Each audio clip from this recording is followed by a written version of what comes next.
The Bliss Business Podcast, the show about empathy, connection, and consciousness in business. Today's episode is brought to you by Zero Company, your paid search, social media, and programmatic ad experts. Welcome back to the show, everyone. I'm Steven Zakash here with my co-host Tulio Siragusa and our special guest today, who we'll introduce in a moment. So studies on youth enrichment and after-school programs show that when young people participate in organized activities, they strengthen their sense of belonging, build social skills, and see improvements in both well-being and academic outcomes. And at the same time, new research warns that many young people today lack in-person community connections, which can reduce their engagement and even their long-term civic participation. So for businesses that serve kids and families, this raises an important question. How do you design experiences that are fun and profitable while also building real connection in the communities you serve? And today, we're exploring what it looks like to build businesses that help kids learn, play, and grow while creating spaces where families feel like they truly belong. Tulio, introduce our special guest today. Absolutely. Today, our guest is Michael Browning Jr. He is the CEO and founder of Unleashed Brands, which is a platform company that houses the trusted brands that help kids learn, play, and grow. Unleashed Brands was launched in 2021 to give parents a resource for youth enrichment experiences. And today, its concepts include Urban Air Adventure Park, The Little Gym, Sylvan Learning, Snupology, Class 101, Premier Martial Arts, and Water Wings Swimming School. Michael's first launched Urban Air Adventure Park in 2011 and has since helped grow it into a leading family indoor adventure park brand serving millions of kids each year. Along the way, he has built a reputation for designing brands that put family connection, joy, and growth at the center. Michael, welcome to the Bliss Business Podcast. Hey, thanks for having me. It's an honor to be here. Yeah, I love what you guys are doing. You know, community is fuel, and I've seen it play out millions of times. You know, we serve around 20 million kids a year, and my life work has been creating these environments where kids can escape, celebrate, and connect. And like you said, it all started with one trampoline park in Southlake, Texas in 2011, and it just really is all about the belonging and the confidence and the growth that these kids see when they're in these environments, because they don't really need like more entertainment. They need community and belonging, and that's the mission that we're on at Unleashed Brands. You know, Michael, when we talk about like building community and connection in business, how is it reflected in the way Unleashed Brands designs your experiences for kids and families? Community is not a hashtag. It's not a slogan, right? It's like, I was talking about like the check-in process, the greeting, the welcome, like knowing a kid's name when they show up, like partnering with parents and knowing that this business is a lighthouse in the community, and that kids feel like they belong when they walk in, and creating trust. And trust is built through repetition, right? Knowing we're going to go here and my kid's going to be seen and they're going to walk out taller than when they walked in. And so for us, it's about these experiences, and the experiences are about our people. It's about our lighting, our sound, our curriculum, our attractions, how we interact. It's not about transactions. It's not about, I'm a huge Simon Sinek fan. It's not about the what, it's about the why. And when you really focus there, like we don't sell classes, camps, one-time events, celebrations, or leagues. That's just the what. The why is confidence, courage, self-discipline, respecting others that don't look and sound like them. These virtues, these values, these skills, that's what keeps people coming back. And that's what builds the sense of community in our locations.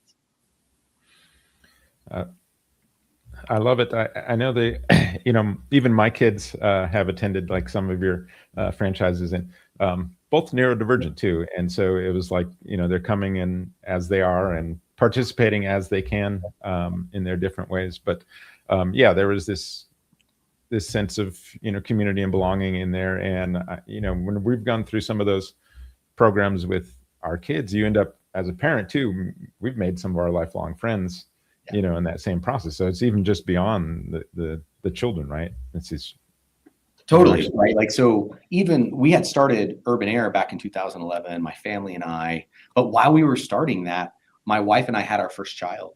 And where we went with that first child was the little gym. And we didn't own it. We were just customers. And it was in that little gym where we as first-time parents met other first-time parents, where Nick and Stephanie, who are and continue to be the franchisees there, they came around us and said, hey, like, we don't necessarily have all the answers for you, but what we will do, our commitment to you, is that we will walk alongside you on your journey and be there for you every step of the way. And so it just touched us back in the day when we had just first started. And that was one of the reasons why when I launched Unleash Brands and wanted to bring the world's best brands into this platform, I chased after the Little Gym. And because of the community that it created for me as a father, my wife as a first-time mother, and in an area that we were new to. Yeah. Now, you serve a lot of families across hundreds of locations, many brands, different markets. Some come in for various parties, weekly classes, or even long-term skill development. Just curious, what have you learned about what families actually want from these experiences beyond the product itself, and how has that shaped the way you think about connection and belonging? What's some of the lessons you've learned through your experiences in this business? Yeah, I think it may seem simple, but the reality is parents aren't buying more activity. Like, we are all busy. So I have 3 kids. As we talk today, I have a daughter who's 14, I have a daughter who's 11, and I have a son who's 5. They're busy, right? Like, every night of the week, I feel like I'm an Uber driver, and the ship's passing in the night, and then the weekend comes, and then it's sports, right? It's more sports and more things. And so parents aren't out there to say, man, I wish my kids were busier. That's not it. What they're buying is the outcome of who their kids are developed into and the feelings that their kids get of community and belonging. And so when you think about like what has to go into that to create that, it's safety. Like, that's a table stakes. Like, you got to prioritize that. And then it's the growth that those families see in their kids.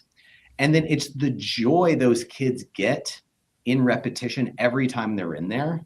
And then it's the community that is built with those kids, like friendships, teammates, comrades. Like, it is so important. And so like, it's all about like taking a kid who's anxious on that first visit and feeling invisible and making that kid come into that environment. And now all of a sudden, they're involved, they're engaged, they're building their confidence, they're building their connection.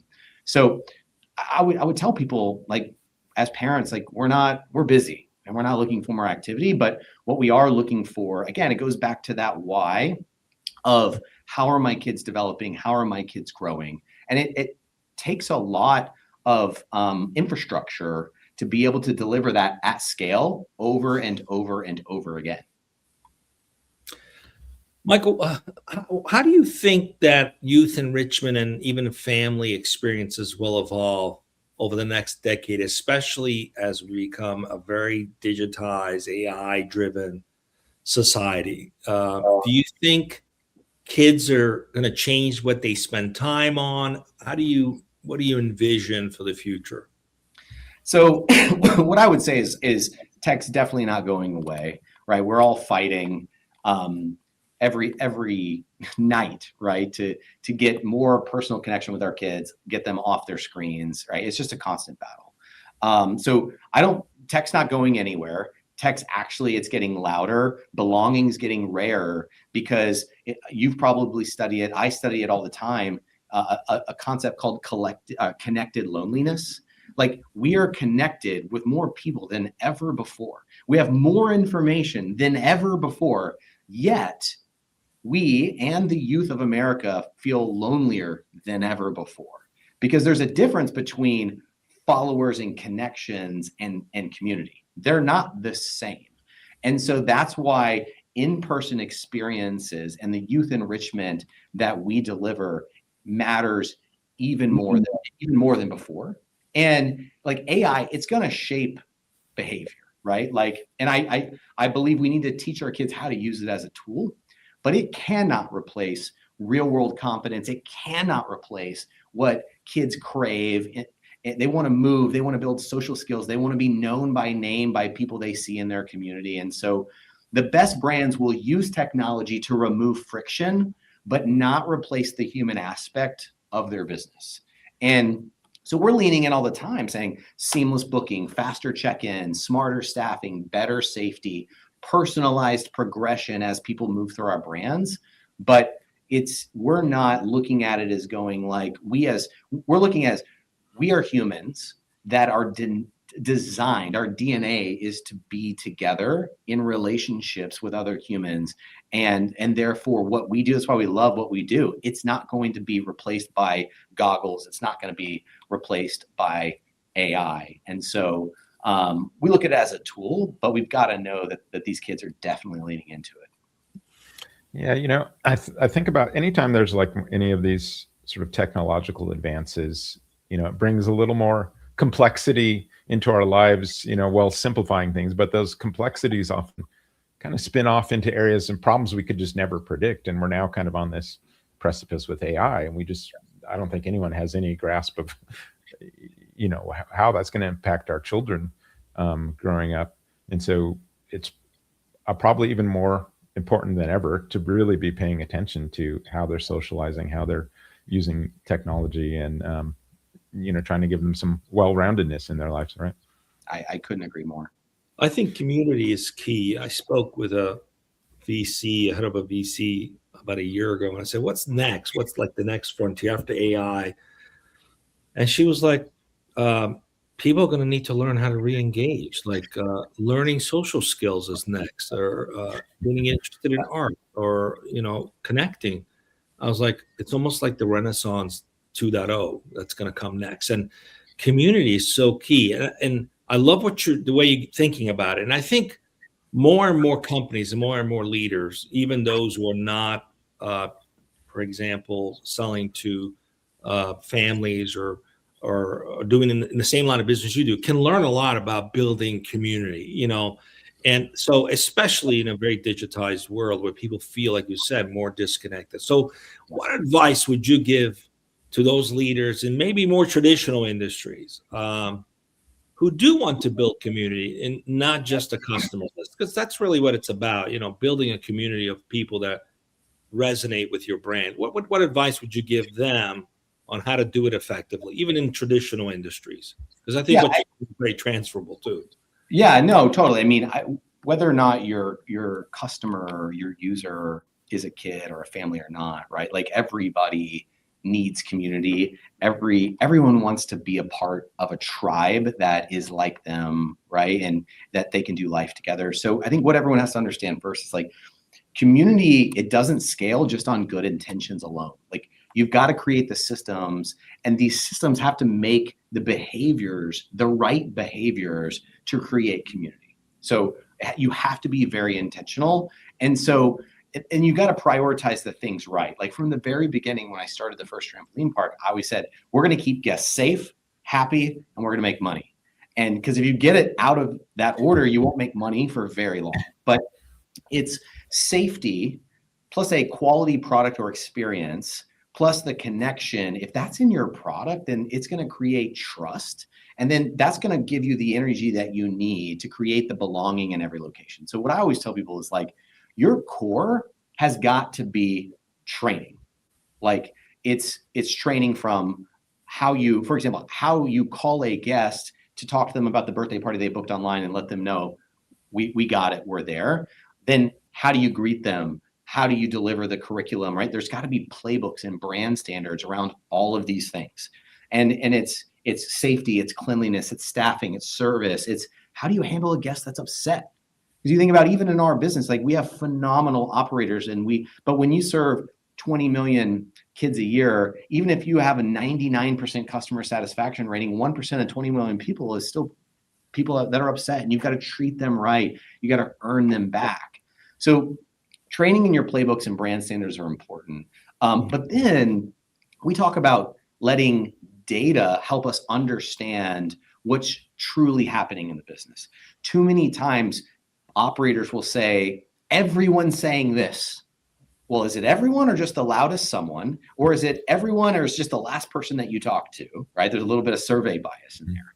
And so it's like setting the KPIs correctly that you measure and then looking at that all the time and then updating your training and your playbook. So, for us, we use this metaphor analogy of what we call lead pins. Like in bowling, if you hit that first pin right, everything behind it falls down. It's like, what is that lead pin that when you hit it at the right angle with the right force is going to make everything else fall into place? And for us, that is the customer. When the customer wins, our operators win. When our operators win, we win. And so one thing I would say is never lose sight of the customer, never get off the floor, get feedback from your customer, both quantitatively and qualitatively, and put all that information on feedback loops so that you can constantly get better every single day. There's a saying that we say around here: we are on the constant pursuit of perfection to which we will never achieve. We get up every day going like, how do we beat yesterday? I love it. I love it. We always love talking about systems and how you scale some of these things. And, you mentioned there, like feedback loops, this is a part of a system, but it's like vitally important for franchises, especially because they're on locations, you're dealing with all these locations across the country, and you're trying to sometimes herd cats if you don't have those playbooks and those training manuals and all that in place. And the concept of that, what that lead pin, like you talked about, being the customer.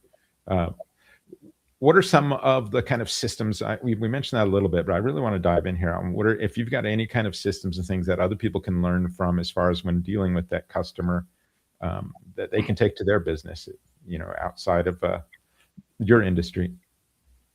Yeah, like functionally, right? Like I believe that we should try to connect with every single guest post their visit in any of our brands and understand, would you refer us to friends and family? How did we do on safety? How was our check-in process? How was cleanliness? How was the curriculum or service that you received, right? If you went to our cafe in one of our venues, was it accurate? Was it speedy? Did we have great service, right? And then like when they give us good or bad ratings, they're going like, what could we have done to make this a better rating? And then with AI, and I will say this is where I do love it, you can take hundreds of thousands of qualitative customer comments. You can actually use AI to understand sentiment, understand themes, and then you can create your playbooks around how do I change the sentiment, change the theme. And here's another great one. You can take every call that comes into your business.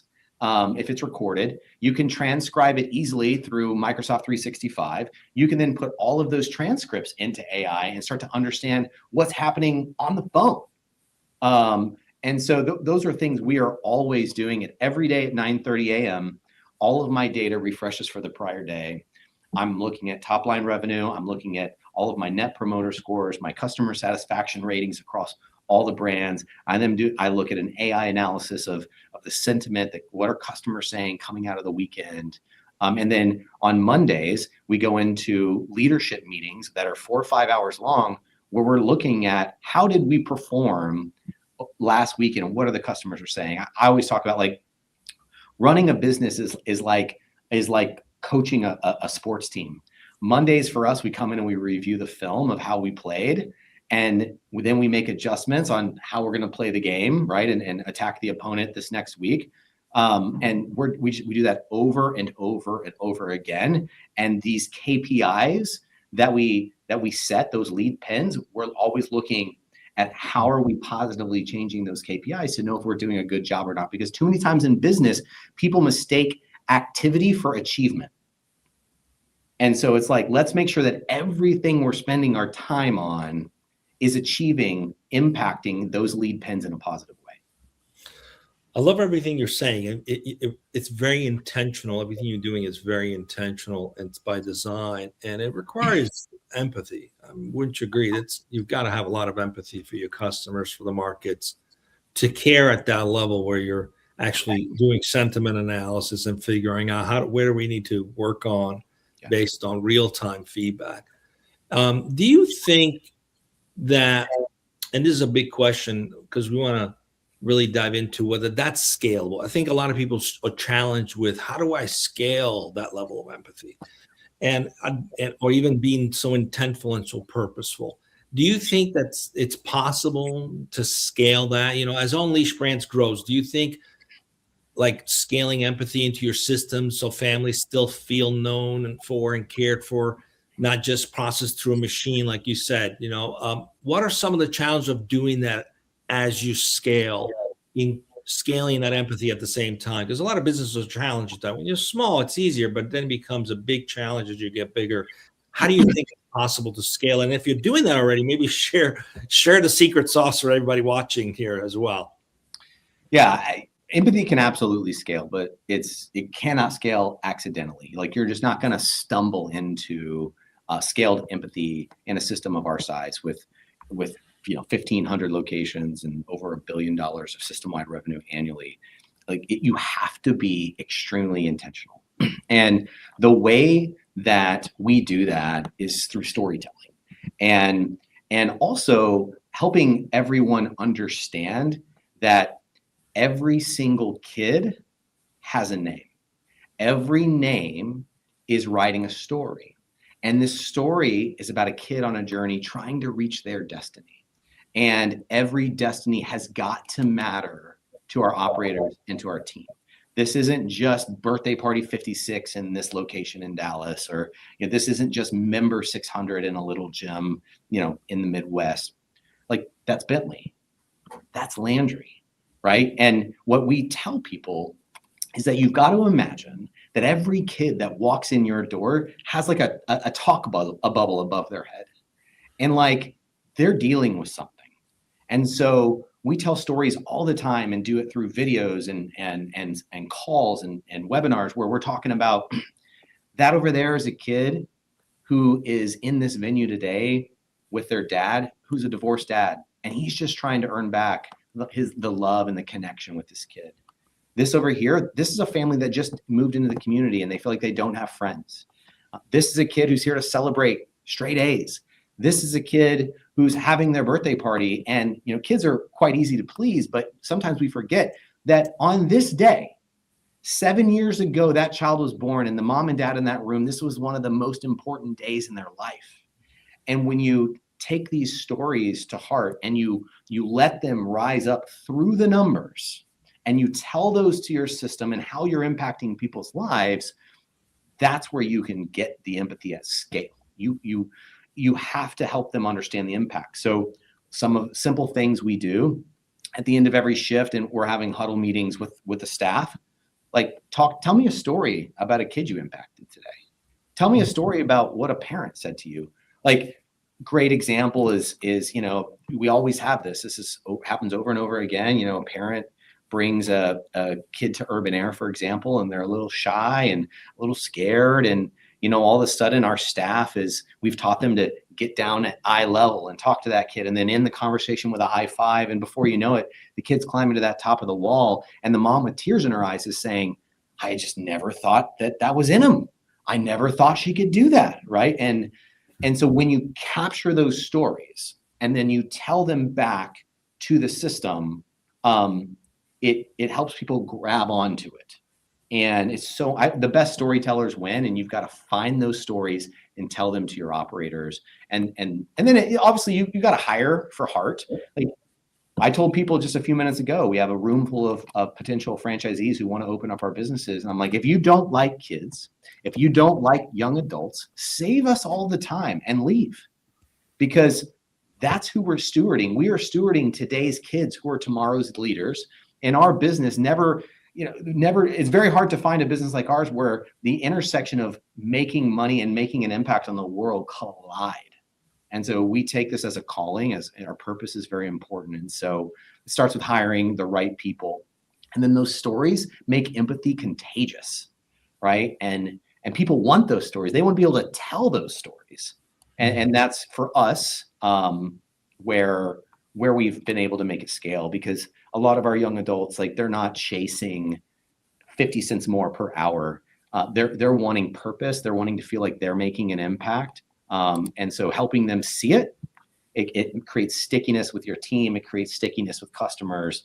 And that's how you get empathy at scale. I love this so much. Like if you're listening right now, like go back, just rewind that whole thing and listen again to it, because there's so many elements in there. And I want to say, like, you've got to have that non-negotiable of certain elements that you've got in order to get those stories. Like, what is this child's name? Understand that. And what is their story, and understanding that. Us from the marketing side of stuff, we know the power of story, and we know really, if we step back, this is how you build emotional connection, is through stories. And for you to be able to systemize that within your organization, it's almost like your internal sort of marketing in a way. It's just so huge. It just makes such a difference to everything. And that's how you take a system that could be cold and bring it to life, bring it and make it become a living organism, right? And make it prompt us to be better at what we do with who we serve. But that's a great transition into, you're starting to hit on the purpose stuff. Let's go there. Let's do it. But before we do, we have an audience question, because all right, let's do it. You hit on, we always ask every guest about the purpose, but we've go into that question. Let's see if we can answer this audience question. It looks more like an interview question there, Michael. How do you see Unleashed Brands in the next 5 years? A LinkedIn user put that question. It's a great question. Where we're going, to use one of my favorite brands, Marriott Bonvoy, we will be Marriott Bonvoy for kids, and the single trusted source that parents go to help their kids learn, play, and grow, find what's around them, easy to sign up, track their kids' progress. That's where we're going. We've got an app that's being released here in the second quarter, and that app stems around just that. And so think of us as parents are no longer, like, my vision, nirvana for me is that every morning on Mondays, families wake up, they're looking at our app, they're looking at maybe even a kind of like a skylight calendar connected to our app, and they're saying, Unleashed Brands is helping me navigate the youth enrichment journey. My kids are going somewhere almost every night of the week. They're providing me with content to help me understand this parenting journey. So think about, like, cell phone, no cell phone. When should I give a cell phone? Social media, no social media. I'm building an advisory board of pediatricians, youth enrichment specialists, psychologists that can really help parents along this journey, knowing that not every journey is the same. But we are committed to walking alongside parents while they're on that journey and helping them navigate. And so we will be the trusted name in youth enrichment 5 years from now, and the place that all families go when they're looking for something to help their kids learn, play, and grow. I love it. Well, as I mentioned before we started, I still have a little one. I have grown kids, and I have a 9-year-old, and as newly incoming to the Dallas area soon, you're going to have another family that's going to be a customer for sure. All right, so let's go a little deeper. You might have touched on this a little bit, but I think one of the questions we asked all our guests is the purpose beyond the business itself. When companies talk about youth enrichment, it's easy to focus on activities, parties, programs, but underneath it all, there's a deeper why, and you mentioned some of it that holds the whole system together and makes it feel special instead of superficial. When you zoom out, from individual brands and you look at Unleashed Brands as a whole, what is the deeper purpose that drives the work you do with kids? Like your personal and company-wide purpose that's driving this forward, the bigger, higher purpose why, I guess we're trying to understand here, if you could answer that. Yeah, when we are one team with one mission, all of our brands, they have unique offerings, they have unique missions inside the platform, but as a platform, we are one brand with one mission, which at the end of the day is to impact the lives of every kid by helping them learn, play, and grow inside of our fun, engaging, and inspiring experiences that at the end of the day help a kid become what they're destined to be. Everything else, our brands, the growth, the tech, our unit counts, that's just the delivery mechanism. We believe, and as a young founder, I started Urban Air at the age of 25, and some mentors in my life looked at me when I was scared and said, you don't have to wait until you're old to do something great. You can do something great today. And we believe kids don't need to be put in a back room and fed pizza and say, hey, be quiet until you're older. We believe that there's things implanted in every single kid where they can have their definition of greatness. And so it's our job just to help them get there one step at a time, one brand at a time. And for me, like, I'm really an operator at heart, right? Like, I worked every position in the first Urban Air. Then I opened 2 more. I started to build systems because I couldn't be in 3 places at once. And at the end of the day, like, it all comes down to kids trying, failing, safely winning, learning, belonging. Like, that's what they want. And across all of our brands, that's what we do. For us, the way we do it is a trusted ecosystem, right? In a world of all this digital noise. And it's very simple. We help kids learn the basics of science, technology, engineering, art, and math. We help them identify and grow in their skills and hobbies. And we help them escape the world through play, where we create community in these environments. And so what I tell people is, like, the classes, the camps, the one-time events, the celebrations, the leagues, those are wrapped in logos and brand identities, but it's the outcomes that we all share. Every brand helps kids increase their confidence, like develop empathy, helps them develop grit, have courage, right?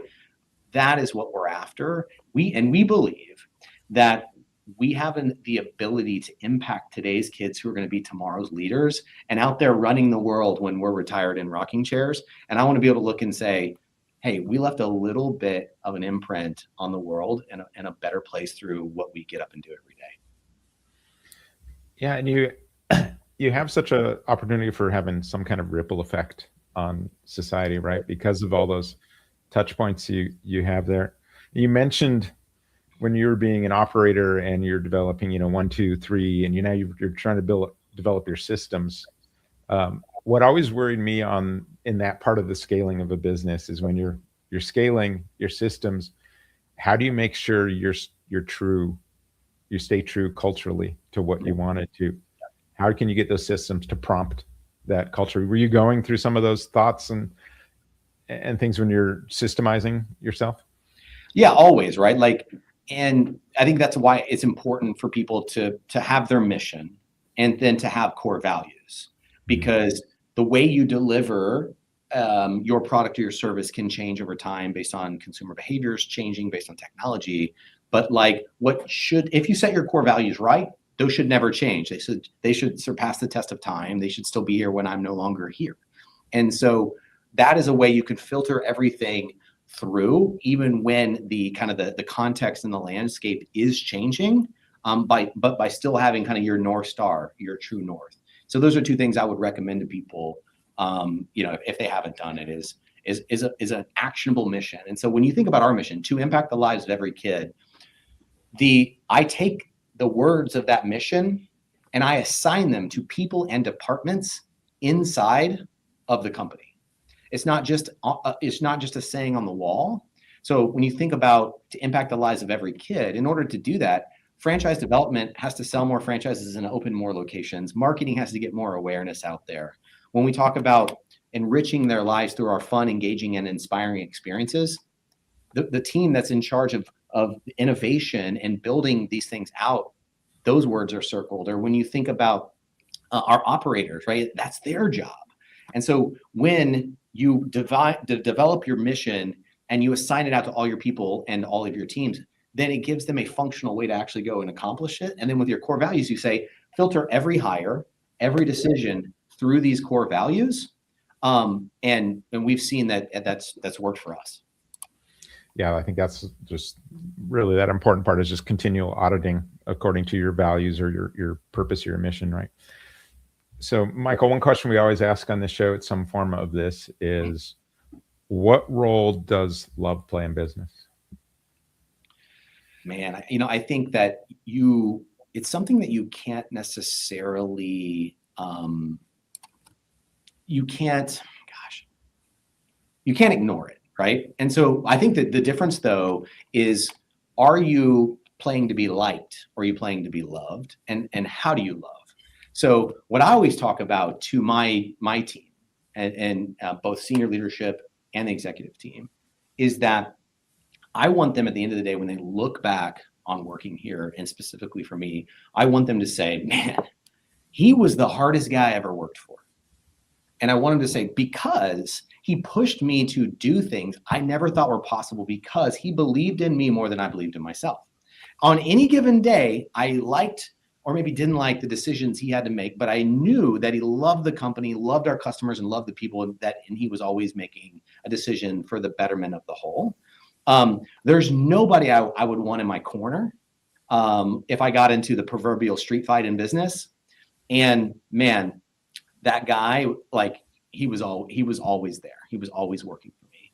And so, like, I think love to me is it's important. Like, if you play to be liked, then you're always thinking about, how is this particular decision going to be interpreted by the team? If you play to be loved, and loving people means I want them to win both personally and professionally. Everyone loves a winner. Like, we've all had coaches where we didn't really like him in the moment, but then we get to the end of the season and we're having some success and you end up liking that guy. And so part of loving someone is truth and love. Meaning, I might have to coach some people up about their behavior, their performance. And I believe you don't love someone if you don't address it, because you want them to win. And so I think it's how you define what that means to show love to your employees. That doesn't mean you've got to be a wallflower or that you can't address issues. Too many times people think that, there's no such thing as tough love. And so it's very similar in parenting, right? Like, I'm the parent that's, if you can't sing, I'm not going to tell you can sing. What I am going to help you do is identify what your gifts are, and I'm going to help direct you to that. And that's the same in business, is helping a team understand what talents they're blessed with, and how to go and maximize those opportunities, both personally and professionally. So I think you can't be successful if you don't love your team and love what you're doing. Even the great book says God disciplines those he loves the most. So you're in good company there. Now, for leaders listening who want to grow, maybe even build platforms of their own, but do not want to lose the sense of community and humanity in the process, what is one concrete step they can take this month to bring more love and connection into how they do business? Oh gosh. We only ask the easy questions on the show. Yeah. Geez, I think first you got to have the frame. Like, you got to have a good foundation, right? You can't build if you don't have a foundation. So I would think that mission, those core values are important. And then going, now, how do I actually and tangibly carry that out in the field in a practical way, right? So is it the greeting? Like, hey, we are going to create community, empathy, and love in our businesses this week by focusing on the greeting and using kids' names and talking to parents. Or here's how we're going to close out all of our sessions this week. I think too many times we try to eat the elephant in one bite instead of small, practical things that, when you stack on top of each other, you start to get the power of the law of aggregation of small gains. And you look up one day and you're like, man, I just can't believe the culture that we've created. Like, there's not a silver bullet. There's a lot of lead bullets that you got to fire over and over and over again. And a lot of times the way we do it is like, let's focus on something. Now let's go find some stories and some wins from what we were focusing on, tell those stories, and kind of circle back around and just double down. And so I would just simple, right? Like, something simple it is simple. And I love that, because we talk about that a lot. It's like, when we were talking about Bliss, it's like build love into scalable systems. It's like, do just one loving thing. You don't have to eat the whole elephant, like you said. It's just little by little, add a little bit to it. And little by little makes a lot, right? Over time. And that's what you're saying. You look back and you're like, oh, wow, look at all we've done over time. It is almost starting with that. Just one little thing. Just look around you. One little thing you can systemize, or you can bring your team together around, and just start there. Yep. I think It really does come down to consistency and persistency and creating identity, because if you just seek motivation, it's emotional and that can fade. But identity is the understanding that you're that person, the go-to who gets it done, and that requires consistency and persistency. So how can people learn more about you if they want to connect with you, they want to learn about your brand or franchising? Where should they go? So unleashbrands.com is the best place to learn about Unleashed Brands. You can also find me on LinkedIn, Michael O. Browning Jr. on LinkedIn. Love connecting, love answering people's questions. A lot of people have helped me along the way. I've always looked for mentors who have gone to the concert and have the t-shirt. So now I'm looking to pay it forward too. So would love to connect. Michael, thanks for joining us today. I loved all the answers today. We really dove into some of those little things you can do in systems. I think that people can carry away from this. Continue what you're doing. You're doing great work out there. And to our listeners, thank you again for tuning in and asking the questions, and think about, your own organization. Ask where you are simply providing services and where you might really have an opportunity to build connections and a sense of belonging in what you do. So thank you for joining us today on the Bliss Business Podcast, and we will see you next time.